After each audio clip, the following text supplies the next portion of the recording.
में बिजली के सेक्टर के हवाले से मुसलसल सवालात उठते रहे हैं और गुज़िश्ता दिनों नेपरा की इंक्वायरी रिपोर्ट ने मजीद सवालात उठा दिए हैं, जिसमें बताया गया कि सारिफीन से ज़्यादा बिल वसूल किए गए और वो भी मुख्तलिफ तरीक़ों से किए गए। नेपरा की इंक्वायरी रिपोर्ट के मुताबिक जुलाई और अगस्त के महीने में बिजली की तकसीमकार कंपनियों ने सारिफीन को ज़्यादा बिल भेजे और इसके लिए एक तरीका ये अपनाया गया कि 30 दिन की मीटर रीडिंग और बिलिंग साइकिल के बजाय इससे ऊपर जाकर 30 दिन से ज़्यादा के अरसे में बिलिंग की गई है, जिसकी वजह से दिन बढ़ने से यूनिट भी बढ़ गए और यूनिट बढ़ने की वजह से लाखों सारिफीन का स्लैब भी बदल गया और उनकी फ़ी यूनिट लागत बढ़ गई, जिसकी वजह से बिल भी बढ़ गया। और दूसरी तरफ ऐसे सारिफीन जो लाइफ लाइन कंज्यूमर्स की कैटेगरी में आते हैं, वो ज़्यादा यूनिट्स इस्तेमाल होने की वजह से लाइफ लाइन कंज्यूमर्स की फहरिस्त से निकल गए, जिसकी वजह से उन्हें फ़ी यूनिट ज़्यादा कीमत अदा करना पड़ी। जबकि दूसरी तरफ बिजली की कीमतों में इजाफे और बिजली की चोरी के खिलाफ हुकूमती क्रैकडाउन के बावजूद सर्कुलर डेट यानी गर्दिशी कर्जा मुसलसल बढ़ रहा है और गर्दिशी कर्जा जून में 2300 अरब रुपए से बढ़कर अक्टूबर में 2600 अरब रुपए पर पहुंच गया है, यानी इसमें मजीद 301 अरब रुपए का इजाफा हो गया है। हालांकि हुकूमत का दावा है कि बिजली चोरी पर क्रैकडाउन और रिकवरीज में इजाफे से अब तक 63 अरब रुपए रिकवर कर लिए गए हैं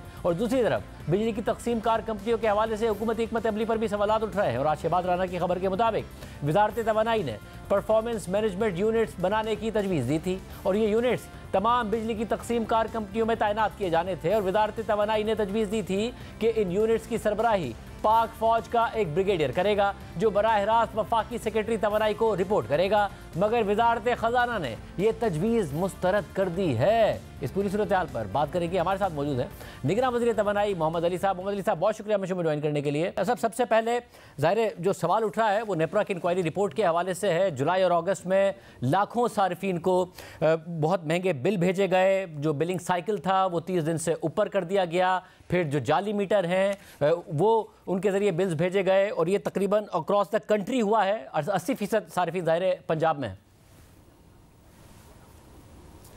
जी, थैंक यू शाजिब साहब। नेपरा की जो रिपोर्ट आई है उसके अंदर जो डेटा है उसमें मिस्टेक्स हैं और इसके ऊपर एक तो हमने इंक्वायरी कमेटी जो बनाई है अगले 15 रोज़ में वो अपनी रिपोर्ट भी दे देगी, लेकिन उससे पहले इंशाल्लाह बिफोर मंडे या बाय मंडे हमारी पावर डिवीज़न की वेबसाइट पे जो इसके रिबटल हैं और जो गलतियाँ हैं वो सारी हम हाईलाइट कर देंगे।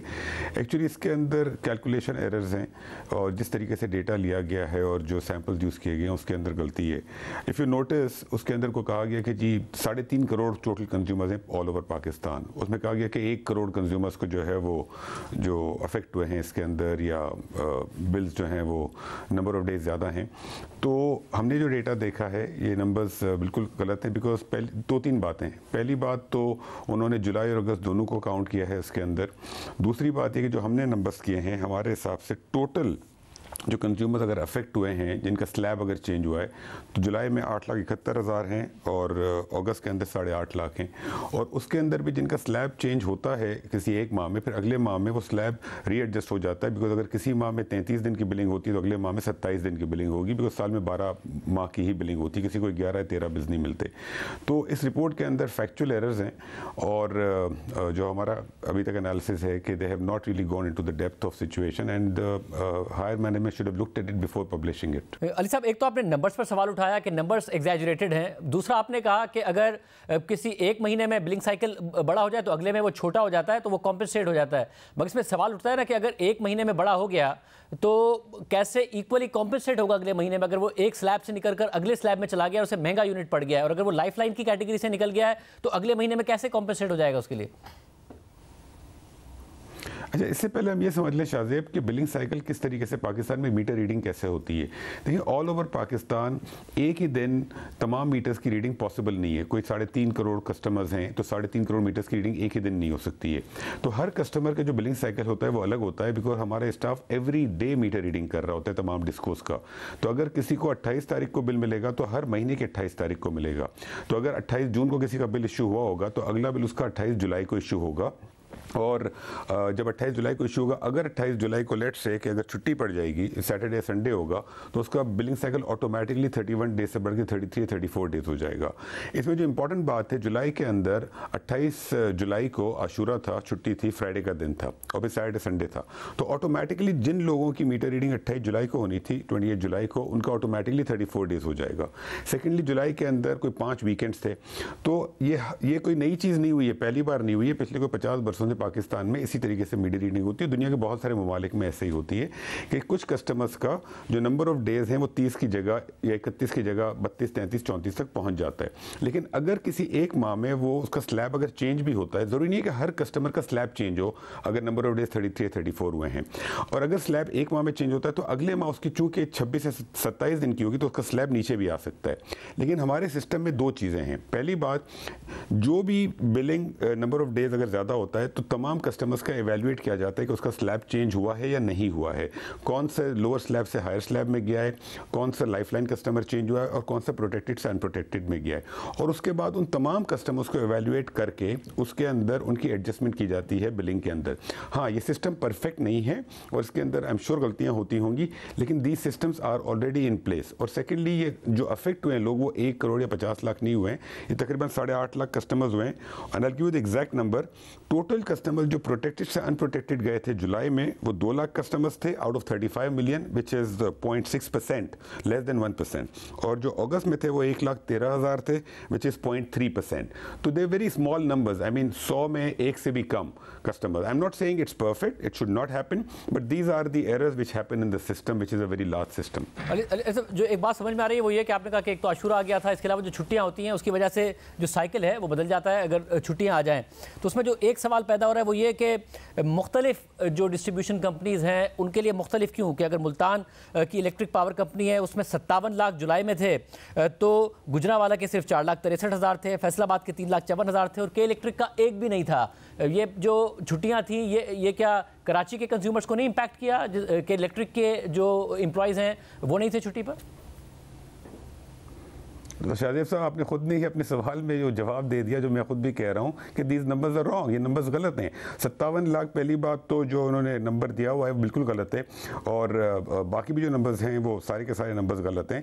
मैं तो आपसे कह रहा हूँ कि जो उन्होंने नंबर्स दिखाए हैं कि कंज्यूमर अफेक्ट, वो कह रहे हैं 32 लाख कंज्यूमर अफेक्ट हुआ है जुलाई में, हमारे हिसाब से तो 8.5 लाख हुआ है, 8,71,000 हुआ है। जो नंबर्स जो हैं, जो उन्होंने क्वेरीज रन की हैं सिस्टम में, बिकॉज 35 मिलियन अगर क्वेरीज होती हैं, जब उसमें आप रन करते हैं कोई भी क्वेरी, तो एक सर्टेन मैक्रो डालना पड़ता है। If A is greater than B and if the slab changes, it's a complicated macro that you have to write. उसमें अगर जरा भी गलती हो जाएगी तो वो रन ही रिजल्ट ही गलत आएगा, and that's what has happened. So the numbers that we are looking at, these numbers are wrong. ये आम बात है, जब आप कह रहे हैं कि नंबर्स गलत हैं, ऑथेंटिक नहीं है, और इसके अगेंस्ट आपकी अपनी रिपोर्ट भी आएगी, तो जाहिर उससे बात वाज़ेह हो जाएगी। मगर कराची के अवाम ने भी, हमने देखा कि जुलाई अगस्त में उनके भी गिला था कि हमारे बिल्स बहुत ज़्यादा आ गए हैं, मगर के इलेक्ट्रिक के लिए वही बात नहीं कर रहा है। के इलेक्ट्रिक में कह रहा है कि कोई भी एक महीना ऐसा नहीं है या कोई भी एक साइकिल जो है उन्होंने उस महीने में बीट नहीं किया है। तो क्या ये अपना साइकिल इनका कैसे प्रॉपर रहा? आशूरा तो कराची में भी आया था।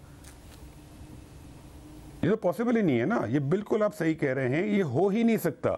इसलिए कि देखें, अगर आप चाहते हैं कि पूरे पाकिस्तान में एक ही दिन मीटर रीडिंग हो, तो आपको जो नंबर ऑफ मीटर रीडर्स हैं इस मुल्क में, वो 22 गुना बढ़ाने पड़ेंगे। अगर 22 working days in a month हैं, तो एक मीटर रीडर जो एम्प्लॉय होता है वो हर रोज़ एक इलाके की मीटर रीडिंग कर रहा होता है, और इस तरीके से साइकिल चलता है। कराची में भी यही होता है। ये पॉसिबल ही नहीं है कि कराची में सब के सब लोगों को 30 से 31 दिन का बिल मिलता हो। हर माह जब वीकेंड आता है तो कुछ लोगों को 32, 33, 34 दिन का बिल जाता है। तो द फैक्ट कि कराची का नंबर ही नहीं है इसके अंदर, या तो कराची का डेटा नहीं देखा गया, और अगर देखा गया है तो फिर वो डेटा गलत देखा गया है और क्वेरी गलत रन की गई है। तो आप बिल्कुल सही फरमा रहे हैं, ये पॉसिबल ही नहीं है, क्योंकि आशूरा और 14 अगस्त तो कराची में भी थी, इस तरह पूरे पाकिस्तान में थी। बड़ा इंटरेस्टिंग है, और बड़ा इंटरेस्टिंग होगा जब मंडे को आपकी वेबसाइट पर इसके अगेंस्ट रिपोर्ट आएगी कि कैसे गलत है और क्या हकाइक इसमें गलत हैं, वो भी हम आवाम के सामने रखेंगे। एक और बात, मोहम्मद साहब, आप लोगों की तरफ से एक ड्राइव शुरू की गई थी, एंटी थेफ्ट ड्राइव थी, और उसके नतीजे भी नजर आ रहे हैं। 63 अरब रुपए अभी तक बचाए गए हैं, मगर साथ ही बिजली की कीमतों में भी IMF के कहने पर इजाफा किया गया, एक प्लान एग्री किया गया, उम्मीद थी सर्कुलर रेट में कमी आएगी, मगर नहीं आ रही है। जून से लेकर अक्टूबर तक 301 अरब रुपए मजीद बढ़ गया, 2300 अरब रुपए से 2600 अरब रुपए पर चला गया सर्कुलर रेट। इस बीमारी का कोई इलाज नहीं है या कोई इलाज है? नहीं, इसमें दो बातें शाहिद साहब। पहली बात तो जब से केटेगर गवर्नमेंट आई है तो बिजली के रेट बढ़े नहीं हैं, एक्सेप्ट कि अगर कोई फ्यूल में एडजस्टमेंट होती है, उसके अलावा कोई एडजस्टमेंट नहीं हुई है। बिजली के रेट केटेगर गवर्नमेंट बढ़े नहीं है। जो बड़े थे अगस्त के अंदर, वो पिछले साल की जो एडजस्टमेंट थी, जो कि जुलाई में होनी चाहिए थी, वो अगस्त में हुई थी, और अगस्त के अंदर जुलाई अगस्त दोनों माह का बिल आ गया था एडिशनल, इसलिए हुआ था। पहली बात तो केटेगर गवर्नमेंट में नहीं बढ़ी है। दूसरी बात, जो पिछले साल की जो टोटल एडजस्टमेंट होनी थी वो तकरीबन होनी थी 8.5 रुपए के करीब, लेकिन नेपरा ने चूंकि 8.5 रुपए का इम्पैक्ट बहुत ज़्यादा होता तो उन्होंने उसमें से सिर्फ 5.25 रुपए का, सिर्फ तो नहीं 5.25 रुपए का इम्पैक्ट कंज्यूमर को पास किया था। तो चूंकि पूरा इम्पैक्ट पास नहीं हुआ था, इसलिए उस वक्त डिसाइड ये किया था कि चूंकि समर के बिल वैसे ही ज़्यादा होंगे तो जो डिफरेंस है 2.5 रुपए का या 3 रुपए का, वो फिर विंटर के अंदर पास होगा। तो डेलिबरेटली इन तमाम माह के अंदर पिछले 3-4 माह में हमने कलेक्शन हमारी कम थी और अब विंटर के अंदर एडजस्ट होगी, तो ये कंज्यूमर पे इम्पैक्ट कम पड़े इसलिए किया गया था। पहली बात, जो सर्कुलर डेट में आप इंक्रीज देख रहे हैं, ये हमने नंबर्स IMF से ऑलरेडी अग्री किए हुए थे कि पहले 2 क्वार्टर में नंबर्स होंगे, हम इन लाइन विद IMF हैं। और अब चूंकि क्वार्टरली एडजस्टमेंट आ जाएगी अगले 6 माह के अंदर, तो जून का जो नंबर होगा सर्कुलर डेट का, वो for the whole year 0 increase होगा, जो हमने IMF से अग्री किया हुआ है। तो इस साल सर्कुलर डेट में इंक्रीज 0 होगा। और साथ में पावर डिस्ट्रीब्यूशन कंपनीज के हवाले से क्या फाइनल फैसला किया गया है? उन्हें प्राइवेटाइज किया जा रहा है? क्या इकदाम किए जा रहे हैं? जो फैसला जो अभी तक डिस्कस हुआ है, जिस पे हमने और प्राइवेटाइजेशन कमीशन ने एग्री किया है, और जो डिस्कस हुआ है वो ये है कि डिस्ट्रीब्यूशन कंपनीज़ की मैनेजमेंट चेंज करने का जो तरीका है वो ये है कि इनको लॉन्ग टर्म कंसेशन पे दिया जाए। दुनिया में 20 से 25 साल के कंसेशन पे यूटिलिटीज़ दी जाती हैं अंडर अ कॉन्ट्रैक्ट, जो कि प्राइवेट सेक्टर मैनेज करता है। उसकी वजह यह है शाहिद साहब कि इस वक्त जो ऑब्जेक्टिव है वो इनकी मैनेजमेंट जो गवर्नमेंट के हाथों में है, वो गवर्नमेंट के हाथों में नहीं होनी चाहिए, और प्राइवेट सेक्टर इसको बेहतर मैनेज कर सकता है। अगर हम इसको प्राइवेटाइज करने जाएंगे तो प्राइवेटाइजेशन में आपको प्रोसीड्स तो मिलनी नहीं है कोई खास, बिकॉज इनका बुरे हाल है बहुत सारियों के। तो इसलिए इसको अगर हम प्राइवेट सेक्टर के हाथ में देना चाहते हैं तो हम 20 से 25 साल के कॉन्ट्रैक्ट के अंदर हम प्राइवेट सेक्टर को ये देंगे, और फिर प्राइवेट सेक्टर को जो इन्वेस्टमेंट होगी वो इसके अंदर करनी पड़ेगी, और जो रिटर्न मिलेगा प्राइवेट सेक्टर को, जो लॉसेस कम होंगे, उससे private sector will get the benefit. इसके ऊपर हम पिछले कोई 1 माह से काम कर रहे हैं। हम वर्ल्ड बैंक और IFC के साथ एंगेज हैं, उसमें काफ़ी काम हो चुका है और हमने पूरा इसका वर्क प्लान बना लिया है। इसकी समरी जो है कि ये कंसेशंस के थ्रू हमें प्राइवेट सेक्टर को देने चाहिए, प्रोविंसेस को नहीं देने चाहिए और प्राइवेटाइज नहीं करने चाहिए। ये समरी ऑलरेडी हम सर्कुलेट कर चुके हैं बाकी मिनिस्ट्रीज़ को, उनसे कमेंट्स आ रहे हैं हमारे पास, और जब कमेंट्स पूरे आ जाएंगे, जो कि इंशाल्लाह अगले हफ्ते आ जाएंगे, तो फिर ये कैबिनेट के पास जाएगी फॉर अप्रूवल कि कंसेशन के ऊपर काम हो जाए। मोहम्मद अली साहब, एक मुद्दत के लिए कंसेशंस पे देना, फिर लॉसेस कम करें तो उनका बेनिफिट होना, इसमें आपको नहीं लगता कि इतना बड़ा इंसेंटिव उनके लिए इन्वेस्टमेंट का नहीं होगा? क्योंकि पाकिस्तान की पावर डिस्ट्रीब्यूशन कंपनीज में एक मैसिव इन्वेस्टमेंट भी चाहिए। प्राइवेटाइज होगी, उन्हें पता है कि उनकी चीज़ है तो उसमें इन्वेस्टमेंट भी होगी, कि इलेक्ट्रिक में भी हमने ये मिसाल देखी है। ये बेहतर नहीं होगा कि उन्हें प्राइवेटाइज किया जाए? अगर हमें कोई बहुत अच्छे पैसे नहीं भी मिल रहे हैं तो कम से कम लॉसेस से छुटकारा हो सके। देखिए, आर्गुमेंट जो है ना वो प्राइवेटाइजेशन और कंसेशन और प्रोविंशियलाइजेशन तीनों की फेवर में होंगे, तो प्रोज एंड कॉन्स तीनों तरफ होंगे। Different people will have different thoughts on this. लेकिन अगर आप प्राइवेटाइज करने जाएंगे तो पहली बात तो आपको पैसे खास नहीं मिलेंगे। दूसरी बात, जो आपकी इन्वेस्टमेंट का पॉइंट है, जब आप कंसेशन में देते हैं किसी चीज़ को तो आप उसका इन्वेस्टमेंट प्लान पूरा अग्री करेंगे कि क्या इन्वेस्टमेंट होगी, किस तरीके से उसके वायरिंग में इन्वेस्टमेंट होगी, उसकी मैनेजमेंट में इन्वेस्टमेंट होगी, एम्प्लॉयज़ का क्या होगा, ये सारा कुछ अग्री होगा। और दूसरी बात ये देखें, कोई भी प्राइवेट सेक्टर से जब कंसेशन में लेगा ना इन यूनिट्स को, तो वो यूनिट्स जो वो डिस्कोज जिनमें के लॉसेस ज़्यादा हैं, उसमें बहुत बड़ी अपॉर्चुनिटी और रिवॉर्ड है फॉर द प्राइवेट सेक्टर। अगर एक डिस्को साल के कोई 20-30 बिलियन लूज करती है, अगर वो प्राइवेट सेक्टर अगर वो 30 बिलियन को कम करके अगर 25 बिलियन भी कर देता है, तो 5 बिलियन की saving means a lot of saving. उसके अंदर ऑब्वियसली शेयरिंग होगी for the private sector and the government. But overall अगर हमारी डिस्कोज को 300-400 बिलियन अगर लूज कर रही है साल का, तो प्राइवेट सेक्टर के पास बहुत इंसेंटिव है। अगर वो 5 सालों में भी इसको जीरो पे ले आता है तो उनके लिए जो सेविंग होगी और एक शेयर होगा वो बड़ा सिग्निफिकेंट होगा for the private sector. So I think it will be a big incentive for the private sector to come under long term concession. एक और खबर आई थी और वो ये कि पावर जो है मिनिस्ट्री, उनकी तरफ से ये प्रपोजल दिया गया कि परफॉर्मेंस मैनेजमेंट यूनिट्स बनने चाहिए मुख्तलिफ पावर डिस्ट्रीब्यूशन कंपनीज में, और ज़रा आपकी मिनिस्ट्री की तरफ से दिया गया, और उसकी जो सरबराही करे वो PMU की वो एक ब्रिगेडियर लेवल का पाक फौज का अफसर करे, फिर उसमें पुलिस भी हो, इंटेलिजेंस अफसरान भी उसकी टीम में। मगर फाइनेंस मिनिस्ट्री ने इसको रिजेक्ट कर दिया। क्या दुरुस्त खबर है ये, और क्या किस बुनियाद पर आप ये PMU कर रहे थे, जो परफॉर्मेंस मैनेजमेंट यूनिट्स हैं इनको प्रपोज कर रहे हैं? जी, PMU इसलिए बना रहे थे शाहिद साहब कि हमने जो क्रैकडाउन जो थेफ्ट ड्राइव की हुई है उसमें कुछ इलाकों में, कुछ डिस्कोज में बहुत ही अच्छी परफॉर्मेंस है, उन्होंने बहुत अच्छा परफॉर्म किया। जैसे आपने खुद ने कहा कि 62-63 बिलियन रुपीस की ओवरऑल रिकवरी हुई है और सेविंग हुई है, लेकिन कुछ जगहों पर, कुछ डिस्कोज में परफॉर्मेंस इतनी अच्छी नहीं थी। अब वहाँ पर हमारे लोग भी मेहनत कर रहे हैं, लेकिन वहाँ पर इश्यूज़ हैं because of the local culture and constraints. तो वहाँ पर आप कैसे उस ड्राइव को कंटिन्यू करेंगे? तो इसलिए हमने प्रपोज किया था कि एक डिस्को से हम शुरू करें, और हमने हैदराबाद को एक मॉडल बनाया था इसके अंदर कि वहाँ पर हम एक टास्क फोर्स या PMU बनाएं जिसके अंदर हमारे लोग होंगे, मिनिस्ट्री से मॉनिटरिंग होगी, डिस्कोस के लोग होंगे, पुलिस के होंगे, लॉ इन्फोर्समेंट एजेंसीज के होंगे।